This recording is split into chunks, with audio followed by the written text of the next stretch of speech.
Yeah. Mayor, I'm gonna tee up, Brent real quick. Now, as we began this discussion specific to our minor funds and our restricted funds and now into our major funds and how mills are calculated and applied and the crucial piece of our budget. I did want to talk about before, and this is really one of the last things we were going to talk about before we get into our projected revenues, which will then lead us into us giving y'all the budget books so you can start pouring over those documents, is the budget or the debt piece of the story and how debt colors our budget. And it's not just the debt that comes from the Fort Greer initiative, but things like lease purchase, things, and where that debt is paid. So I've asked Brent to come in here, and for some of the council members that weren't here in early 2024 when we began discussions on the Fort Greer initiative, to kind of give a little bit of a quick recap of how that plan of finance was put together, but also to our existing council members who were there and remember those earlier projections, to kind of give an update now 2 years later of where we are with that. And I think it's going to be, it's definitely good information for y'all to see and hear and swallow. And we'll paint a little bit of a picture of our debt obligations moving forward. So with that, I'm going to turn it over to Brent. Thank you. Okay, thank you. Thank you all. Appreciate your time today. And by the way, I apologize for coming in late today and distracting while Andy was teeing everything up. So, I mean, I've got the spreadsheet here really speaks to the Fort Greer initiative financing, but the city's got outstanding debt beyond that. There's the equipment lease purchases that we've talked about, or we're going to talk about in a little bit, it sounds like. But also, even when I arrived on the scene, the city had some outstanding debt. There's some debt that's secured exclusively by your A-tax and your H-tax collections. You've got a single general obligation bond issue outstanding. That's a property tax or a mill levy. And then in 2017, you issued installment purchase revenue bonds. Those are paid out of hospitality fee as well, hospitality fee collections. I don't think it's a pledge, but they're, or maybe it is? No. It's not a pledge, but they're paid out of that. So there was an existing debt structure or debt profile when we came in and we started talking about the Fort Greer initiative and the projects associated with it. So when the plan of finance was drafted for Fort Greer, it was not done in a vacuum. It was done in concert with or in coordination with the existing debt obligations of the city to make sure that there wasn't a spike, to make sure that there wasn't a surprise in there. So just generally speaking on the installment purchase revenue bond structure, a nonprofit issues the bonds. That's the corporation Fort Greer. The corporation is the one that pays debt service back to the bondholders, but the source of the repayment for those debt service payments back to the bondholders are the installment payments that the city makes every year to the corporation. It's basically the city's paying the debt service, but it's called an installment payment. It's a legal construct more than anything else. From a credits or from a structuring standpoint of the assumptions with the installment purchase revenue bond plan of finance, it was a significant borrowing for 4 big projects. So we wanted to come in and build a plan of finance that was built on what the city has, not what it hopes to have. We already knew there was existing debt outstanding. So we sculpted the debt, or we sculpted the overall profile to fit within that as well. The underpinning for an installment purchase revenue bond is the city's ability to pay from any legally available source. It can be property taxes, either through operational mill levies, or you could even issue a GO bond, use the proceeds of the GO bond to make the installment payment, and then levy mills to pay back that debt service on that GO bond. But you could use H-tax, you can use impact fees, you can even use the revenues that come off of the Sports and Events Center in the future. It's any mix of revenues, and those can change over time. They can change year to year. So really the flexibility of the IPRB is being able to go in and grab the revenue source that makes the most sense. And that's going to change over time, just depending on how the city grows or if we get some challenges along the way. But again, to start off, because property taxes really do serve as the underpinning of it, we took the city's current assessed value at the time, which I'm using my cursor here, and that was $211 million. So that was the total assessed value at the time. We froze that for 30 years. So what that means is for the next 30 years in terms of the IPRB model, the way that it was structured, no growth, no reassessment, no annexations, nothing. The plan was built off of a total assessed value of $211 million.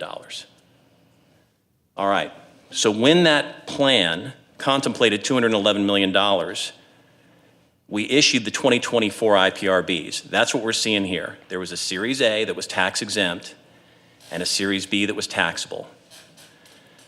The taxable bonds, the reason why we have a taxable component in there is that's for the parking garage. The parking garage can serve as an economic driver.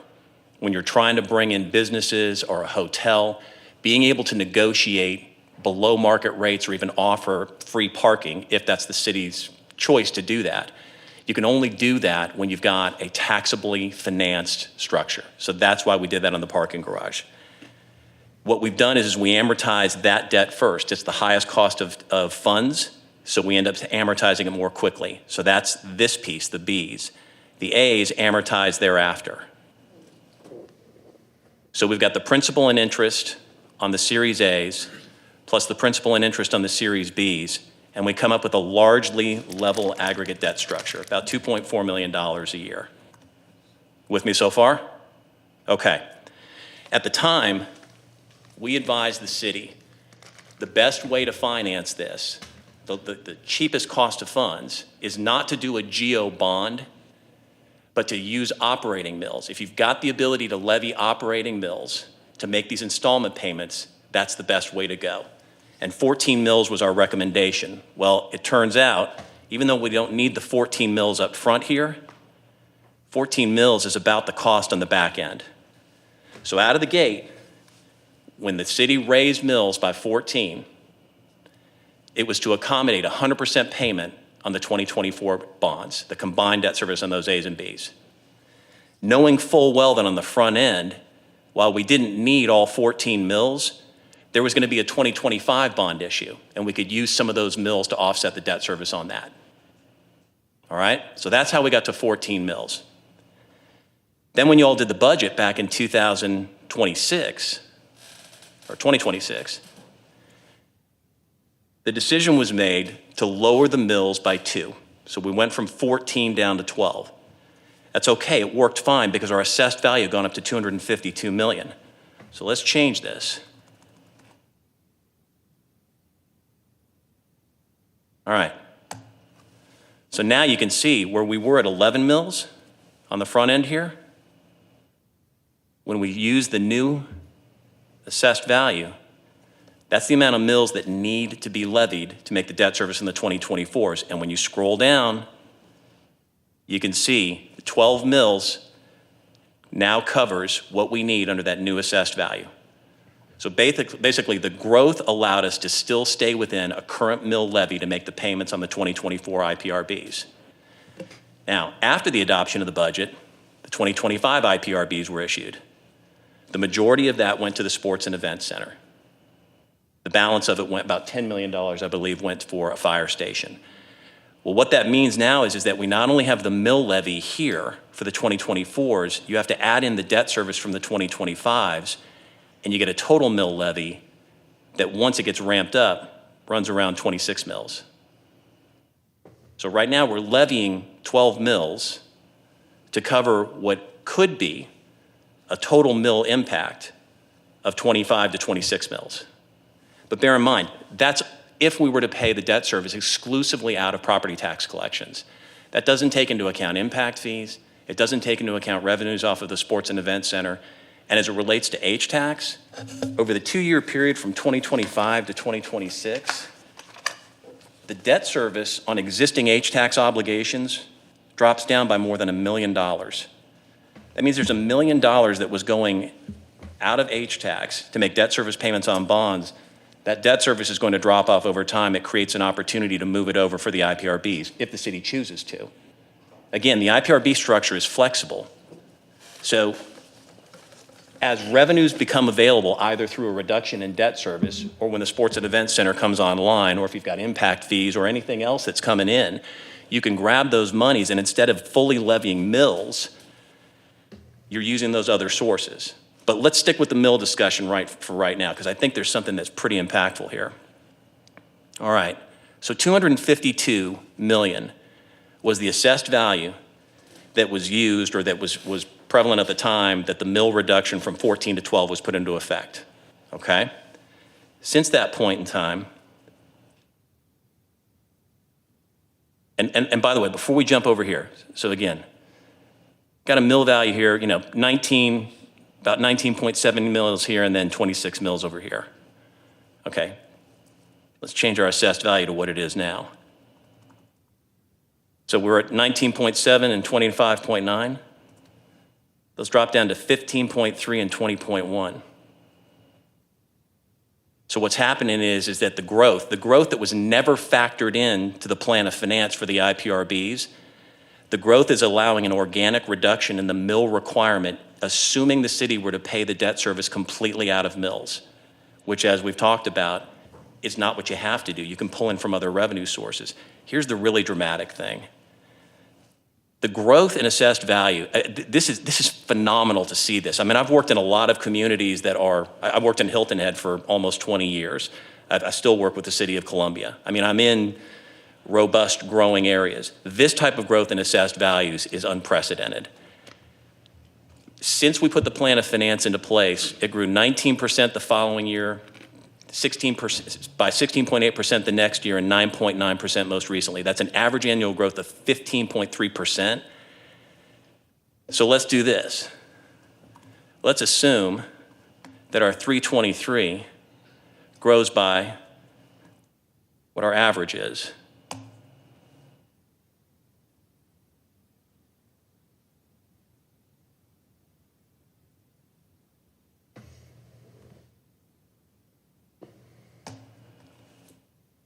Now we're down to 13 mils over here and 17.5 if we get just that year-over-year growth. And if we look at the 3-year growth rate and plug that in there instead,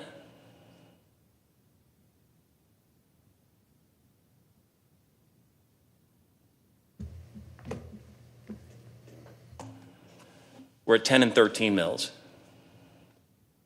Now, I can't guarantee that we're going to have those kind of growth rates, but there's a trend that's there. If the city holds the line on the current mill levy that it's right now using mostly to pay the 2024 bonds and some of the 2025s, with the gap on the 2025s without growth coming from H-tax, impact fees, that sort of thing, if we hold the line and we see that same kind of growth within a handful of years, the existing mill levy may come to cover about almost 100% of the debt service on these IPRBs. Now, that was not the original plan. The original plan, again, was no growth. There was the belief, certainly the hope, that we would see that growth come. And to see that it's actually happened in the last 2 years, I said this to your management and staff, that's kind of the case study of how an IPRB should work. So on the existing path that we're on with 12 mills, we seem to be on a trajectory, assuming things continue to go well, which would be consistent with past trends. We're heading in a direction where mills will come to cover debt service at some point in time in the future, and not the too distant future.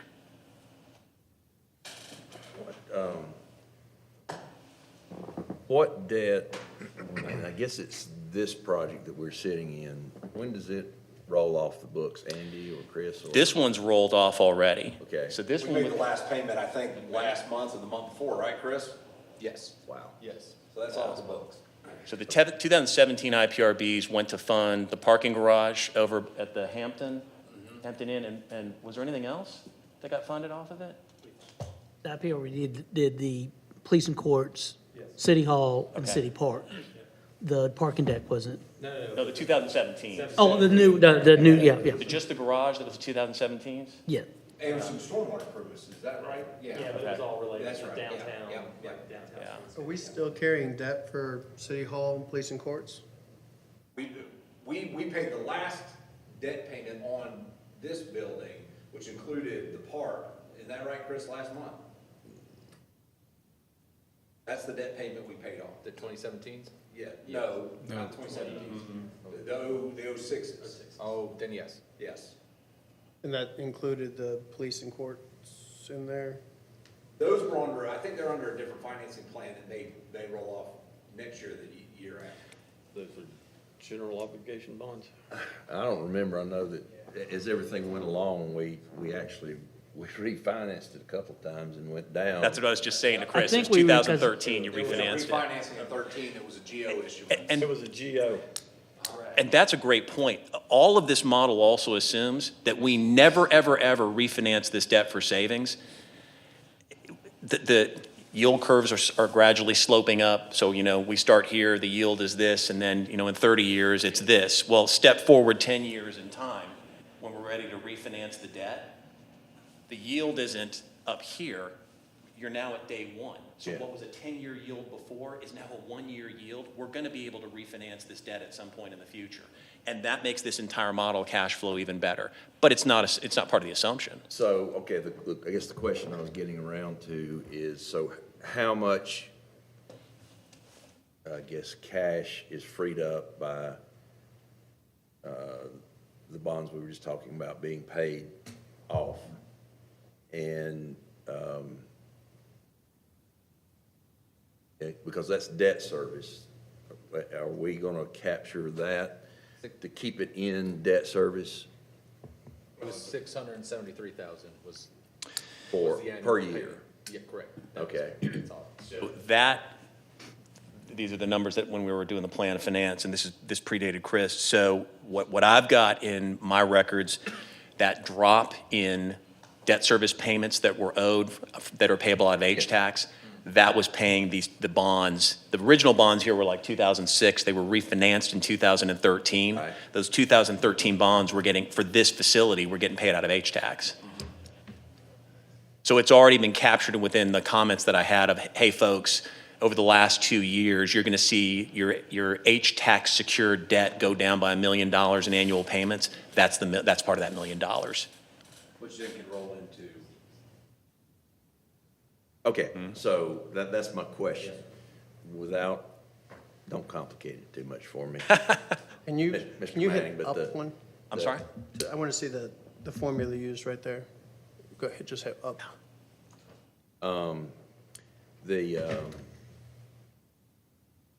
The dollars that were freed up, we haven't encumbered them yet in our budgeting, have we? Or have we encumbered them for an expense except for debt service? Except for no.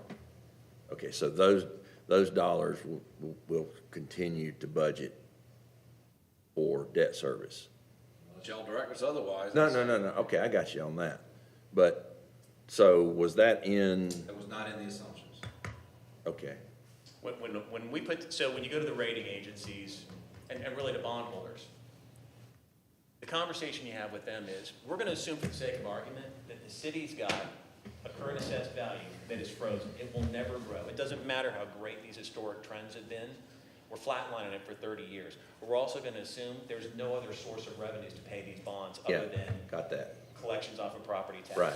So everything that we talked about, or everything the way the plan was built was property taxes. You start throwing other things in here, like $1 million worth of H-tax revenues freeing up in a year, or impact fees, or revenues off of a sports event center, or you build a garage and you've got revenues coming off of, selling those parking spaces in there. You can use all of those, Sure. or none of them, to make the installment payments that you owe on those bonds. Okay, so, all right, I understand that.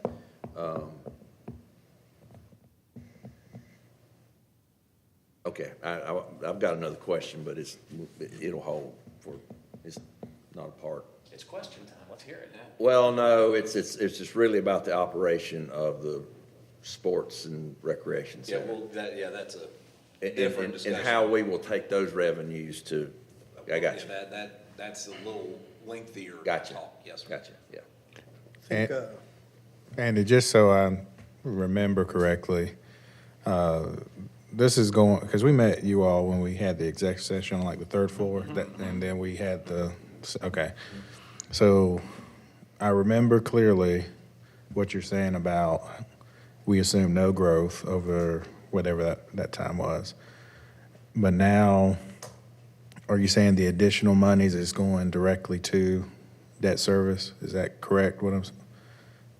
Like any additional money above is going towards debt service for the bond payments, or is it being separated out? Are we only paying the minimum or anything over is going towards debt? Yeah, Yeah, for debt service, we're paying what was due annually. okay. Yeah. So the bond, so these are publicly sold bonds.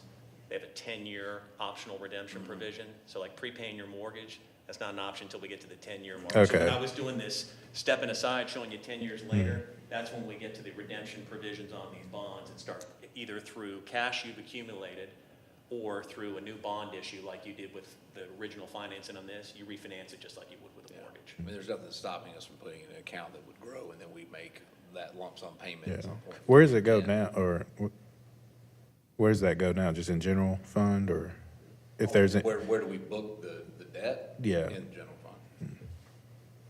Slide coming up that shows that. Yeah. We got a slide that shows. Oh, Fund 11. Breakdown. Yes. is it Fund 11, is that right, or 9? What's general fund? 11. 11, yeah. 11. I'm catching on. Yeah. I was gonna say, can you change F7? I just trended the growths to 4.5, please, 7. and then use that in your calculation. Yeah, well, here, we'll just do it here. 4.5%? Yeah.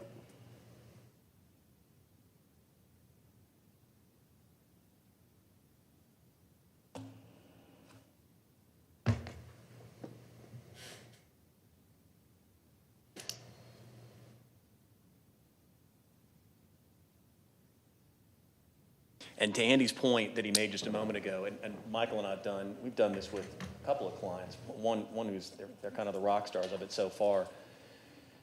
There's nothing stopping you from setting money aside, putting it into a war chest to cash to fees, bonds, when you get closer to the call date. We've got a client right now that, I don't know how many years that they are supposed to have. I take that back. They're supposed to have about 15 years left on their bonds.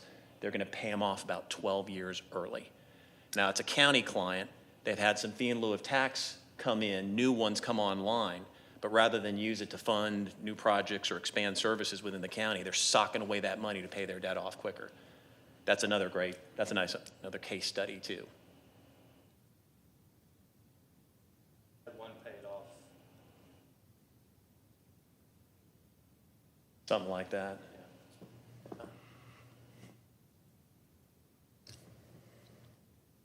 I think part of the point is there's tons of flexibility that's built into this. I mean, the decision that you're talking about right there may or may not be some of ours to make at that point as well. But there's flexibility for us now and for future councils, both to provide the facilities and services that our community is asking for now, but also to have tons of flexibility over time. It's not my decision to make. Y'all are the ones who are in the hot seat when it comes to setting a budget and figuring out where the revenues are coming from.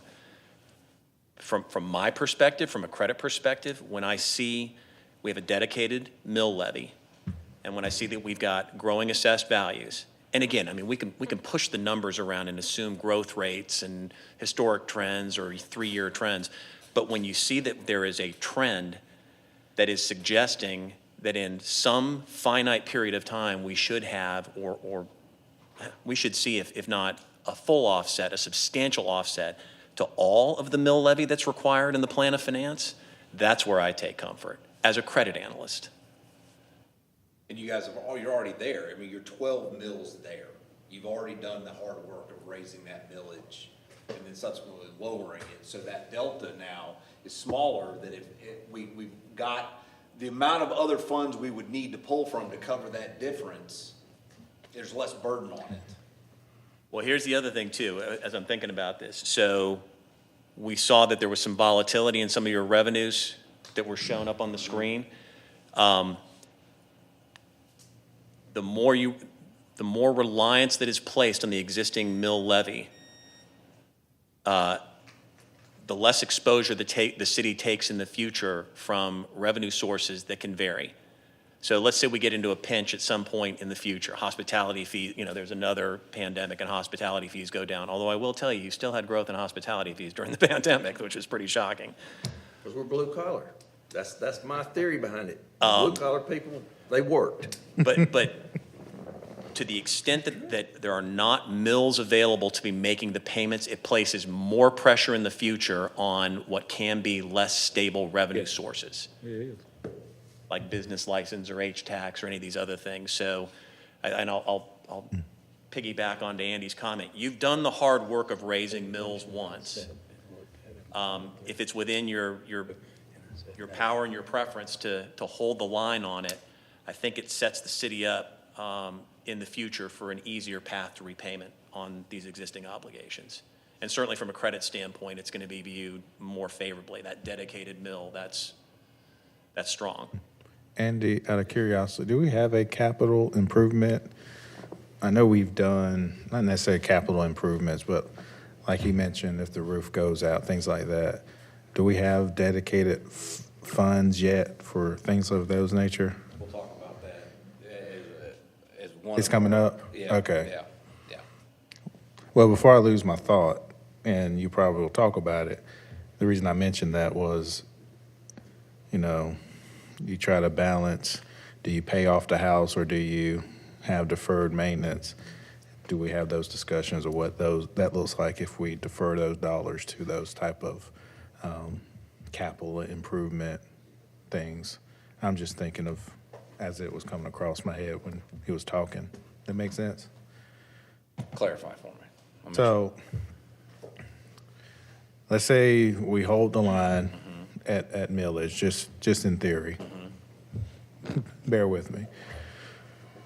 If we know that we're covering the debt service and we have money extra, instead of throwing it towards the debt payment, you throw it towards capital improvement into a interest-bearing account.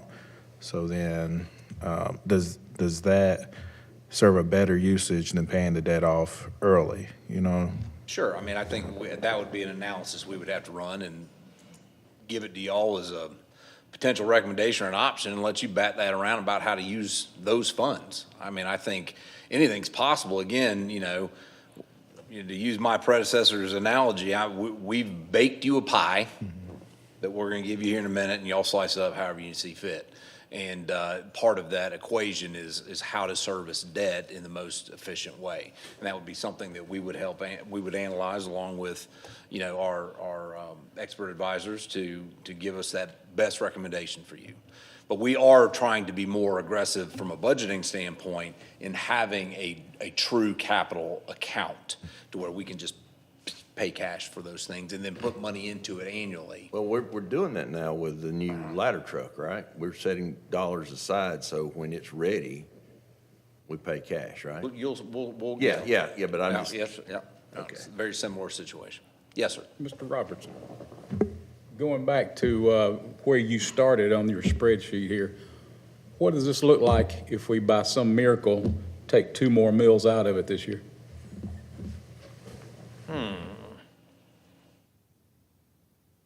Let's see. Let me see if I can do that here. Let's go back to our current assessed value. I was say, just reduce it by 2%.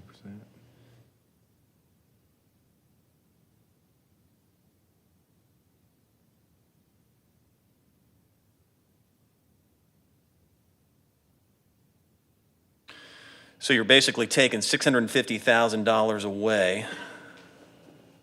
Think about this.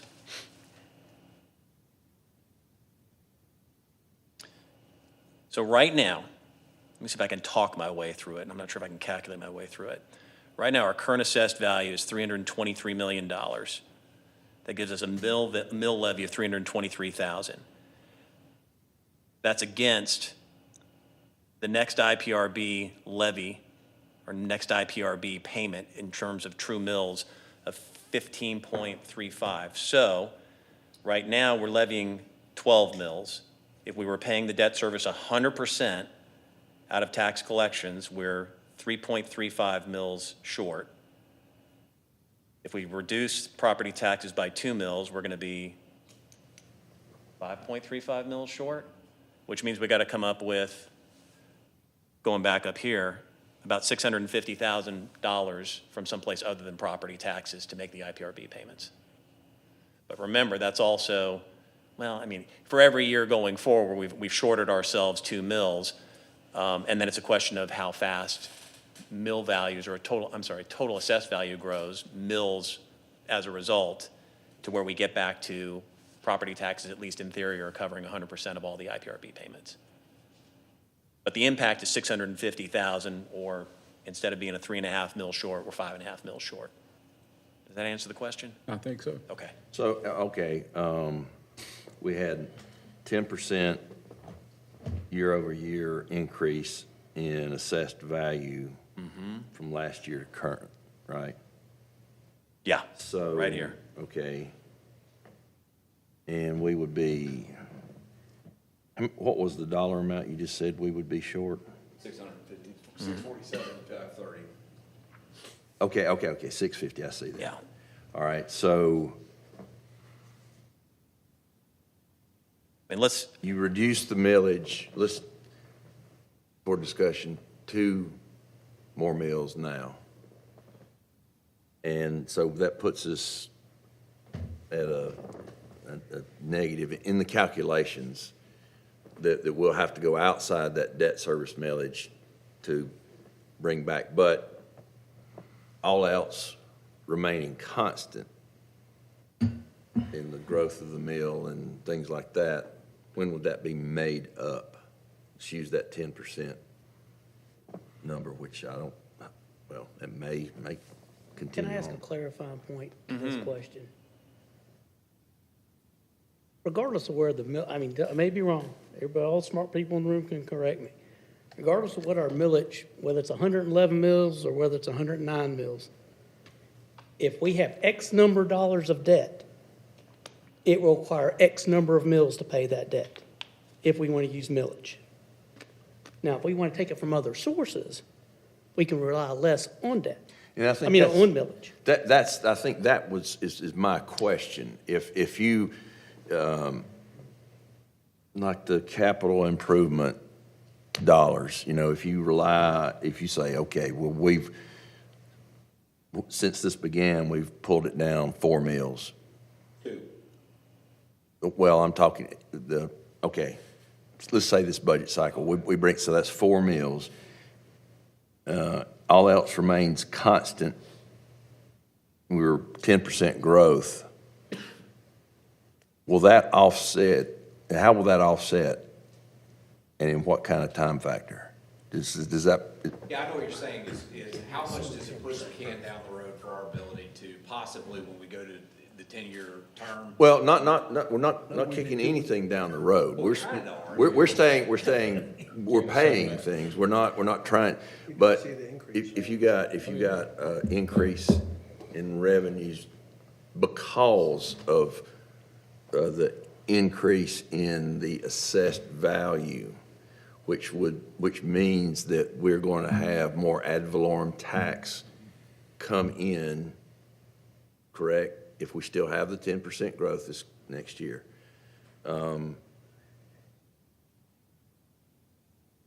Where do we catch up with it? I know what you're saying. I think I follow, I don't think I can So, run it in this. He's but- saying if Not in writing. since we assume no growth here, but we have growth and we've seen what the numbers are with growth, where do we actually capitalize? If we lowered it 2 mills last year, let's say we lowered again 2 mills this year, where do we find that balance point where it's growing? How do we kind of, So to your and point, get the under savings under a no growth scenario, I don't know, I mean, we could, maybe, it'd be speculative. well, I guess it's still not saying. So So where does the savings, how do we put those savings back to the taxpayers? Because if we got more money than we need, instead of Cut us, something out of operations. This is what it is. The debt is what it is. That lease purchase debt, this debt, the debt is what it is. but if we speculate next year it's going to grow, we would still have more money than what we needed, than what we did this year. So we're saying if we know we're going to grow next year and we decide to cut that millage back this year, in theory, you're still in the same, But look at the millage growth over years as well. If I may, what I think the question is almost like a year-over-year rollback. Yeah. Your assessed value is going up a certain amount, you're gonna roll back your millage to accommodate some portion of that increased assessed value, kind of like a rollback every 5 years, but you're only doing a portion of it. And is there a crossover point with the debt service? What would have been the required millage versus where you would put the millage rollback years? Is that? yeah. I don't know that he can do that. Yeah. I don't think I can do Find any that of that. spreadsheet, But but he could here's, probably do it. here's the other thing to be thinking about. These are not debt service mills that we're talking about. No, this is operating. These are operating. Operation mills. It's that if Where for I was some going. reason we roll back, if we did this, if we roll back, and then we realize, oh, you know what, the other revenue sources that we're gonna be using to pay debt service, they're not coming in the way we wanted to. Well, we'll just go ahead and, add those mills back on. Not so fast. These are subject to Act 388. Can we? Maybe we can, but the question is can we do it? If it was debt service mills, roll them back on. You've got carte blanche to levy as many debt service mills as you want to. These are operating mills. And so if we take these off or we roll them back and things don't pan out the way we want with H-tax or impact fees or anything else, that's where I was talking about. To the extent we roll back these mills, we're creating more pressure on those other revenue sources in the future. And I understand Yeah. that. But I think it's a fair question that we need to have some answer to. And I'm happy to run the numbers. Yeah, I yeah, just don't know if I can and, do it on and this. because if you've got 10% growth in our assessed value this past year, right, year over year, then our revenue should be going up the next year, correct? Okay. So if we say, all right, let's just look at actual dollars coming in, subtracting the value of the 2 mil possible rollback, I think that's where, that's what I'm trying to figure. Is there an equilibrium there that says, okay, with growth, with the growth, we are equaling what was this rate of millage, but now the millage is lower, but we're at the same point. Yeah, I think I follow, but what I would say is that, and again, I'm happy to do the analysis. 1 year of growth isn't gonna catch us up on enough property tax collection to pay the debt service. So then the question becomes, well, what do you want to assume for the growth in the 3rd year, and the 4th year, and the 5th year? Again, from day one, and it's the way we structure every IPRV and we have for the last 20 years, it's no growth, because that's the only credit Yeah, we're gonna get and from an I, analyst standpoint. that, I understand that. As long as That's you don't understand, it's purely speculative. I'm right, happy and, to do and that. that's realistic, and if, I guess the question that I'm trying to answer maybe in my mind, and I don't know if others will have the same reasoning, but it all stops with us 7, whether we vote for whatever or we vote against it. When we decide to do something, it's ours, So if we say, because we have tried to make commitments, hey, we're looking at everything in the budget, we're looking always to try to be the most efficient, and we want to try to roll back millage. So we do that, and let's just say we do that this year, and we're fine, and then next year we have the same amount of growth, but then in the 3rd year, that's when the moment comes. So then that is going to be on the shoulders of the 7 up here Gotcha, yeah. to either reduce services, increase taxes, because we know we cannot not pay our debt service. We've got to do that. I like hearing that. So we've got to either reduce services or add more millage back, correct? And I think there's always that risk. And it might be if we decide to roll millage back, then next year we hit into a big recession. because really, we haven't had a true economic, in my opinion, a true economic recession to kind of do a real reset. And so it wouldn't surprise me if that happens January of next year, just because. But it's part of, it's part of the risk that we take. So, I mean, with the finance and then making the decisions about the finance and then how to levy taxes or not levy taxes or that kind of thing. And yeah, and I understand that 1 year would not make it up, but we've had, on average over the last 3 years, 15%. Isn't that the number we were? That's right.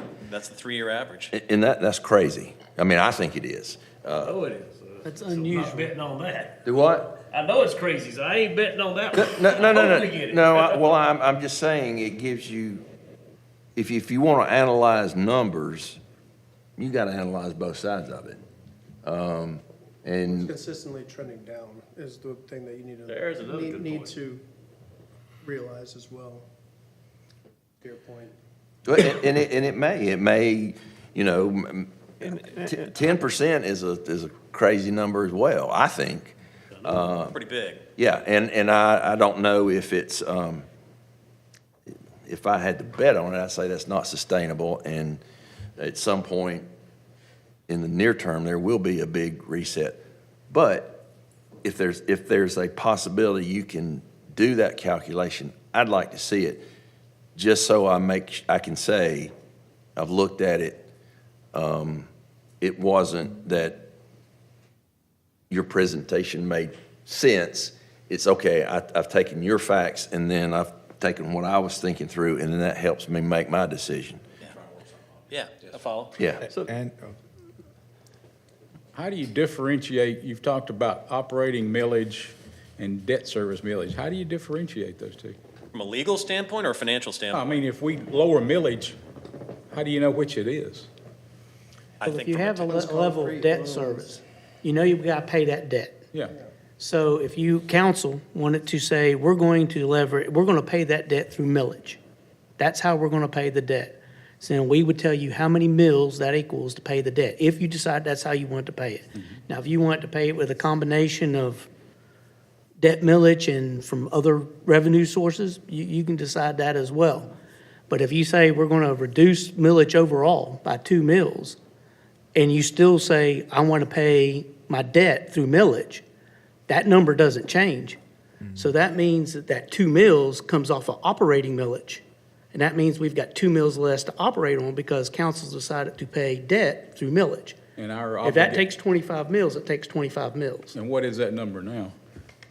I do not know. Hang on, I think another part of the question is this, how do you differentiate between operational and debt millage? It's also a function of where it sits on your tax bill, right? You know, if you look at school district tax, they've got debt service on your tax bill. It's just a set millage that is moved annually because it's part of that GO bond issuance that falls under the cap, right? Which means annually you gotta do a GO bond and issue those GO bonds annually to pay that debt. The way we've got this structure, it doesn't require those annual issuances.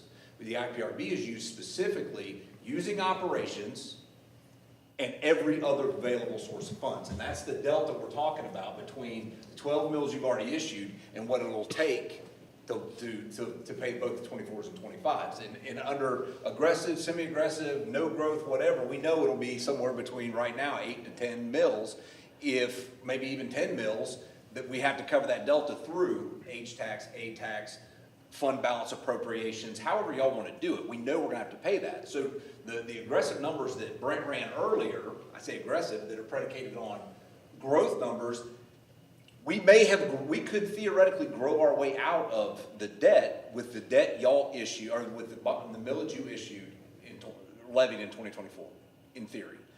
But I think that's the legal differentiation between operational millage and debt service millage. So actually, in theory, we could use GO bonds to make the payment on these Absolutely. bonds. It's not just in theory, you absolutely could do that, which is the way that a lot of our clients do that. But full disclosure on that, That's a more expensive way of going. Yeah, you're paying it twice. Your Well, interest, your what's interest rate. happening is that right now we're levying operating mills to pay installment payments, to pay debt service, dollar for dollar. That's what we're doing here. If the city were to do a GO bond to make those payments, Yeah. you're going to be paying interest to the bondholders on that GO bond, and you're going to be paying guys like me and Michael to come in and do the deal. So now you've piled on top of, instead of doing an operating mill where it's dollar for dollar, you've issued a GO bond, you're levying the mills to pay that GO bond, which includes interest and something for the good guys. Which I love seeing you guys every year, but you don't have to do that. Yeah. Because the more you can steer it towards operating mills, we would miss you, but you're going to save money doing that. Well, I would miss you. I say that to make a point because I guess I'm finding it hard to find this focus on millage, and I'm not sure why we want to tamper so much with our only stable source of revenue here. It seems to me that if our bent on reducing millage is to save citizens money, if you look at what we're talking about here, we're, $10.5 million. well, yeah, but it's it's less than $100 a household. Why don't we just cut the garbage fee in half? That's exactly what I was thinking. I'll just- How do Andy, we, this is for you. I'll just go on record. I'm not going to support any budget that doesn't reduce millage to the population. so, well, before Mayor, and he said exactly what I was thinking, how do we decouple this conversation from, because it sounds like there's a catch-22 for messing with operating mills. And it sounds like, like he said when we first started, you got to find other places to cut, like, cutting garbage fee, essentially get us to the same point, but we're not necessarily messing with operating mills, we're messing with other funds like what he just said. Can I just, hey, I'm gonna ask Michael to differentiate from Mr. Bettis, specifically the GO and operational decision. So, I appreciate that. As y'all talk about this, what the city has traditionally done for any debt, right, and I'm gonna use debt in air quotes, anything that was really a capital expenditure that could have been an actual debt, but is really being treated like an operational expense from your budget. The city has lumped all of that into its operational millage. And so then internally, you are accounting for some of those operating mills to go towards debt service. The reality is they are not on the bill, and I'm gonna put on my pretend auditor hat for a second. They are not being treated by either of your auditors as an actual debt of the city. If these were debts of the city, and they would have to be general obligation debts of the city, a general obligation debt is the full faith, credit, and taxing authority of the city. If you issued a GO bond, there is only one option in theory. I'm going to mention the asterisk second option that certain treasurers will let you get away with. But under the law, if you issued a GO bond, your auditors have one option. They put millage on your bill that they think is sufficient to pay that year's debt service, plus whatever they view as being an appropriate amount of sinking fund or reserve fund. So between the auditor and the treasurer, they come up with a number that says, well, if you owe $1 million in the upcoming fiscal year, divide that number by your value of the mill, call it 3.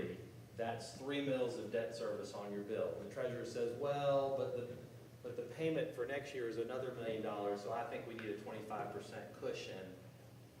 So now you're at 3.3 or 3.5 or 3.7 mils of debt service. The only maybe asterisk that you would have is if you took other funds and gave them to each of the county treasurers, said, whoa, look in the debt service fund for this GO bond and reduce the millage load because there's already sufficient amount of revenue in the debt service fund. So auditor, you don't really need to levy 3.7 mils. Well, where's that other revenue going to come from? Your 111 mils. So whichever side of the house you want to try to pull it from, you're going to end up with effectively the same need unless you cut something else, right? Which essentially is some other fee, fine, tax, whatever. And then the question is, and this gets into policy and operations, can you provide the same level of service? Can you, right, you all can, operations, y'all can figure that out.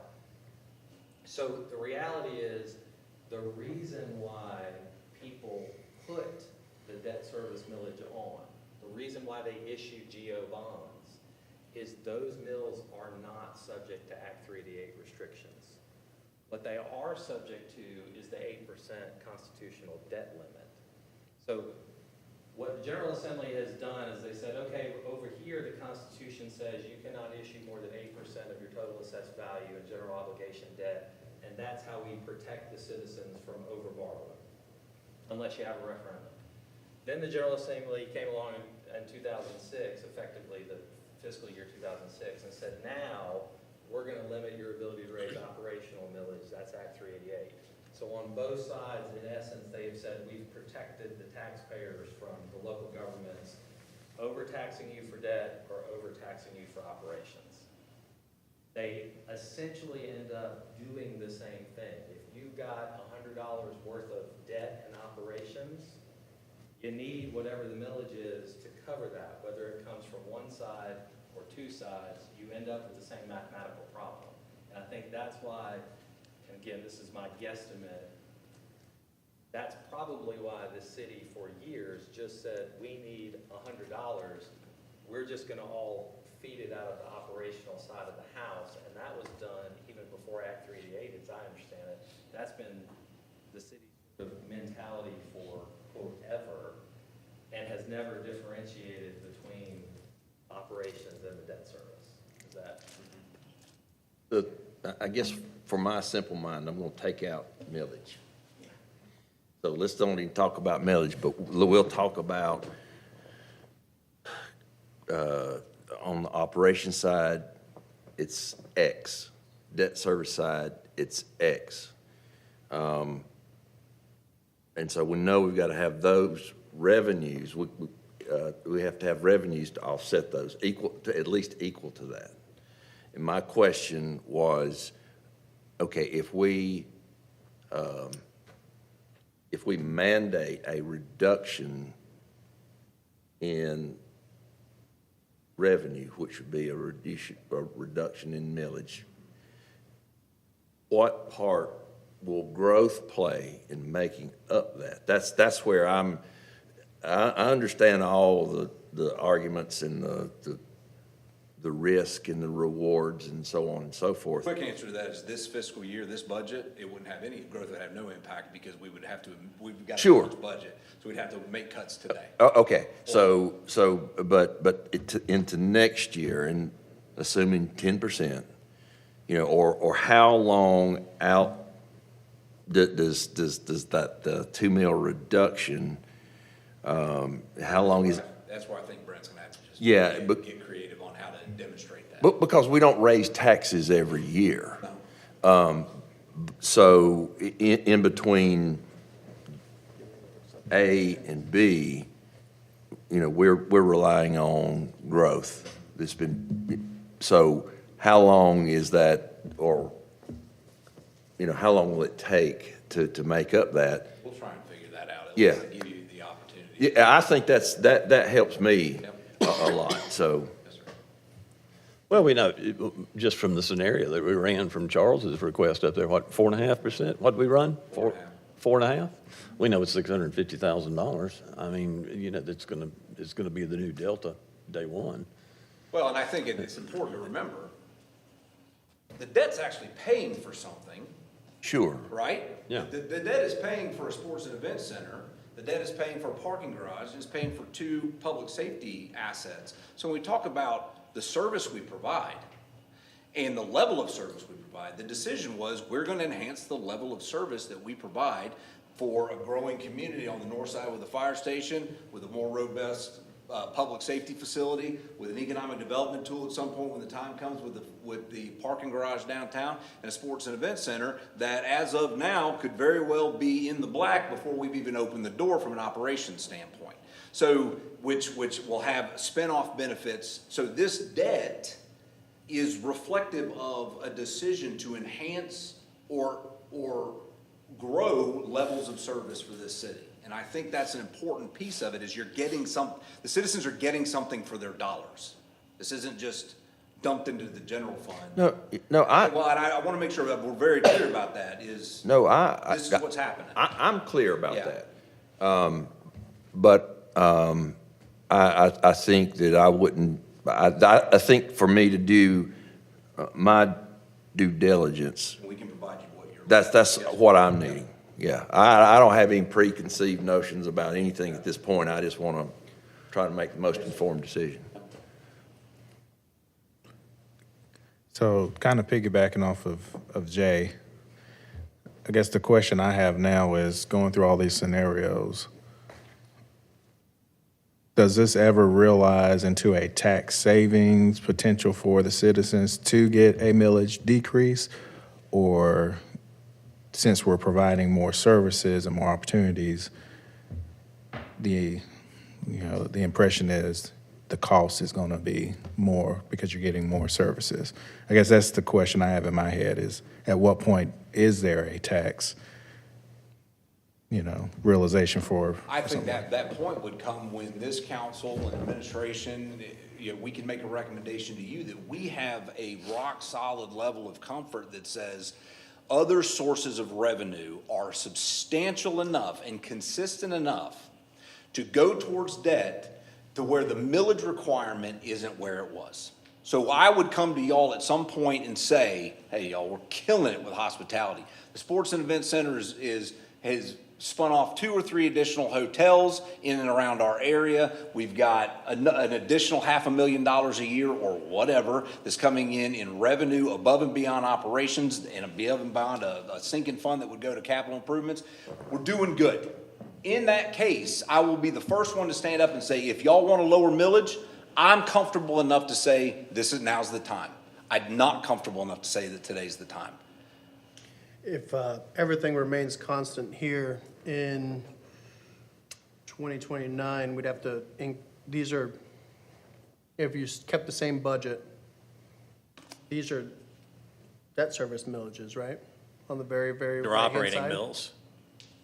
of operating mills, but dedicated to debt is what you're taking. Because down here you on take the black most, column you take the one. most stable form of our income, and you calculate how many mills we need to cover the debt. Yeah, the assumption in the So model is. everything remains same. In 2028, we'd have to increase by 20 mills. No. No, you're already at 12 You're already at mills. 12. Oh, 8 more, okay. 8 more, and that doesn't mean we have to increase the millage by 8. We just You have just to have have to the find- value of the. Have to cover that much. Yeah. Through other sources of funds. Okay. And that works both ways. I mean, we could reduce the mills to 99 if we wanted to do a road fee and a garbage fee and a public service fee and, however many recreation fee and those kinds of things. I mean, it's 6 of one, half a dozen of another. It's what do you want to cut? I mean, how you gonna slice the pie? Well, Ed said, he baked the pie. How are you gonna cut it up? As somebody who's usually pretty dang conservative, I know about that bill, and I mean, I've heard that 1,000 times. I am not a huge millage cut guy, because you lose it. I am, if we cut fees, we save money lots of places. Saving money is great. But I don't want to cut things until we've saved so much money that that's the obvious answer. And listen, that's fair. I think the reason millage reduction is being talked about right now is that's what some of us on council said we are going to do. I don't think there was a promise made that this year we're going to reduce millage by however many mills. We were going to, as we should, go through the budget with a fine-tooth comb and make sure that what we see is good for our citizens. Now, and that may be the decision we may come to is, hey, let's go on doing things like we should. Oh, well, wait a minute now, we found this over here, or we, just whatever may come out. We're not to the decision yet. Well, and I think, Mr. Mayor, if we can move on from the debt discussion, what I was going to hope to achieve after the debt discussion is now do our projections from a revenue perspective and see what we're hoping, what we anticipate we built this budget off of from a revenue projection standpoint. But the purpose of this, Brent, thank you. The purpose of this was to show you that piece of the entitlement that we are obligated to pay from whatever source. Fair enough. Let's so- move forward. Yeah, we'll move forward. So moving on, I want to hit on to this slide Chris had referenced, how we are paying the debt service on our debt for this fiscal year. And this is all, everything you're going to see now is specific to this fiscal year, where those dollars are coming from. And again, all this stuff will be in your budget books, and we are going to be available to answer any specific questions, but just to kind of give you a picture of our debt, and then where those funds are coming from is very important. I will point out that the lease purchase debt, which is our how we've traditionally purchased equipment, that is a 5-year. That is not an annual. We're not paying. We are not borrowing $4.4 million this year in equipment, but that is our debt under lease purchase. But that will give you a little bit of give you our debt picture for this fiscal year. Well, okay, so that would be 1.1 or 1 million per year. I mean, I'll say that again. You got the budget. The 4 million isn't what we're asking for in new lease purchase for the fiscal year. This is the current principal and interest debt that we owe. We owe. This Yes. fiscal year. Yep. Gotcha. For Yes. lease purchase. I got, okay.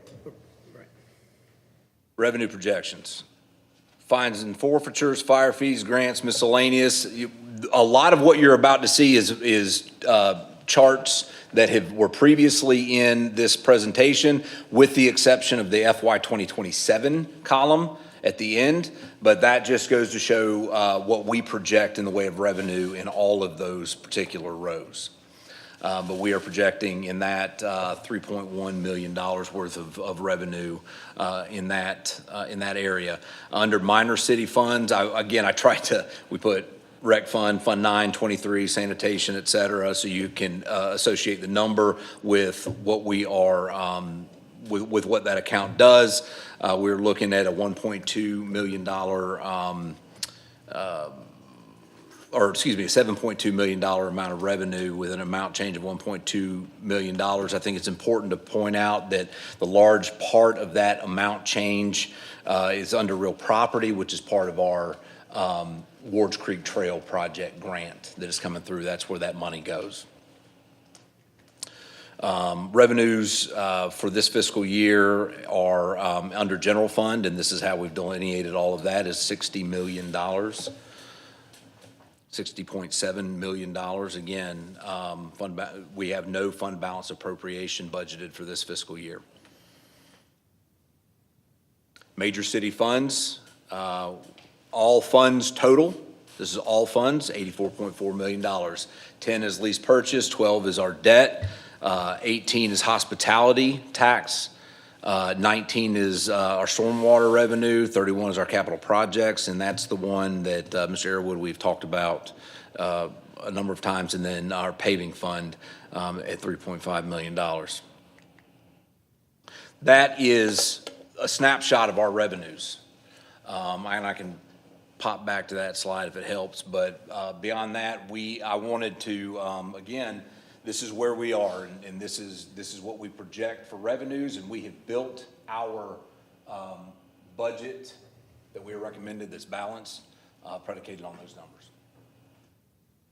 Mr. Mayor, we are available for questions. Thank you, sir.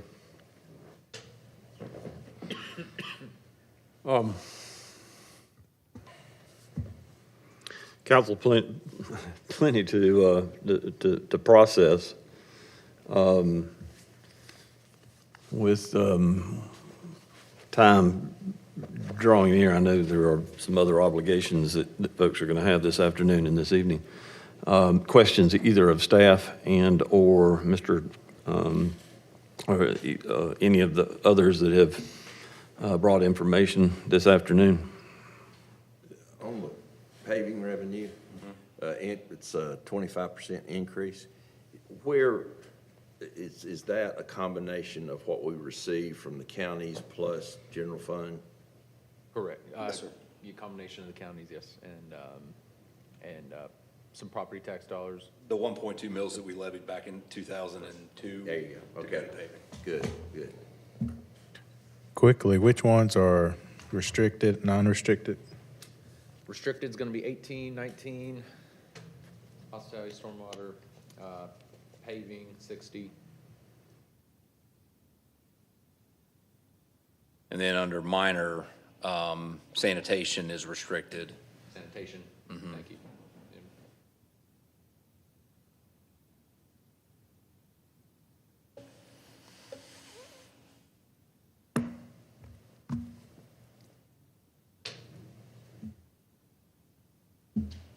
Right. 400 and something thousand dollars, $500,000 paid.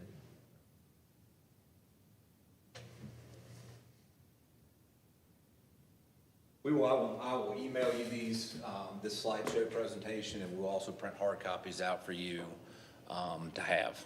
But again, all the information that's contained in this presentation exists in your budget books.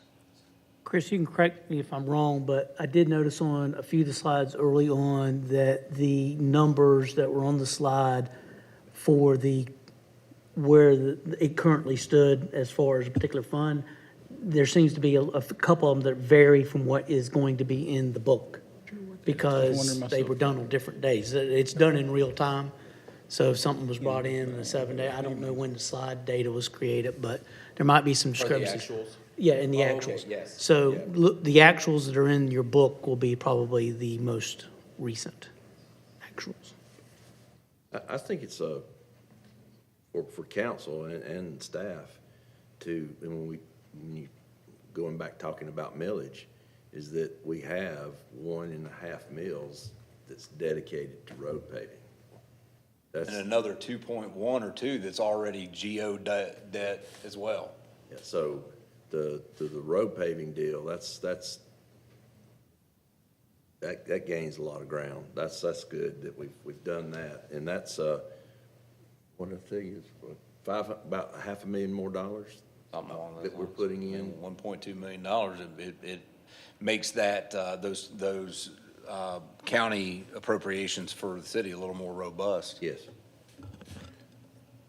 Andy, at face value, if I was just to throw this out on the street and they see from 2026 to 2027, budget goes up. But when we're planning our budget, we typically base it on the previous year. What attributes to those increases from, because I'm assuming Yeah, so 84. I would say in this particular case, I mean, this budget, the increase is really consistent with CPI.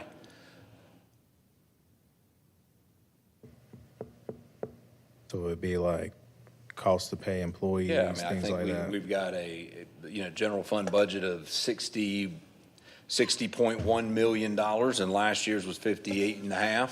We are, I think that's pretty close to consistent with just growth, and it's still fairly conservative. And we're serving more constituents this year than last year as well. And more visitors and more, I mean, just, yes, sir. Can you explain a little further the difference between the other slide and this slide, the general fund and that one? And that one, okay, so you see 11 general fund at the top? That's everything here. It makes up, yeah. Yes, so we spelled out general fund because there are other revenues under the general fund, but in aggregate, general fund 11 there is what you see on that slide. So it's 60.7 there is the 60.7 on there.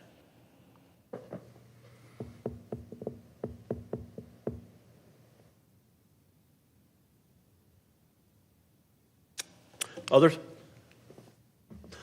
I think we have workshop scheduled for next Thursday and the We are- following Thursday. Yes, we are scheduled for the 14th and the 21st in advance of first reading, which would be 26th. All right. Others?